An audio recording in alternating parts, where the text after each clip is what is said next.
இளைய தளபதி விஜய். அதாவது hard working அப்படின்னா ஸ்டேஜ் பை ஸ்டேஜ் முன்னுக்கு வந்த ஒரு நடிகன் என்றால் அது விஜய்.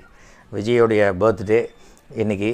அவருக்கு என்னுடைய மனமார்ந்த வாழ்த்துக்களையும் ஒரு எல்டர் பர்சன்கிறதுனால ஆசீர்வாதங்களையும் நான் தெரிவித்துக் கொள்கிறேன். விஜய் தான் அரசியலுக்கு வரணும்னு விஜயோடைய ஃபேன்ஸும் எல்லோரும் கேட்டுட்ருக்காங்க. எல்லோரும் கிளம்பி வாங்க. ஆனால் அரசியலுக்கு சினிமா நடிகை வரக்கூடாதுன்னு சொல்கிறதெல்லாம் பயத்தில் சொல்கிற வார்த்தைகள். நல்லவங்க வரணும், ஸ்ட்ரெயிட் ஃபார்வர்டாக இருக்கிறவங்க வரணும்.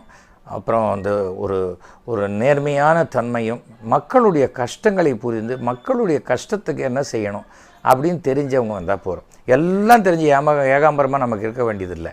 எல்லாம் தெரிந்தவர்களை நாம் வைத்து கொண்டு யார் வேணாலும் அட்மினிஸ்ட்ரேஷன் பண்ணலாம். அந்த ஒரு காரணத்துக்காக தான் சொல்கிறேன்.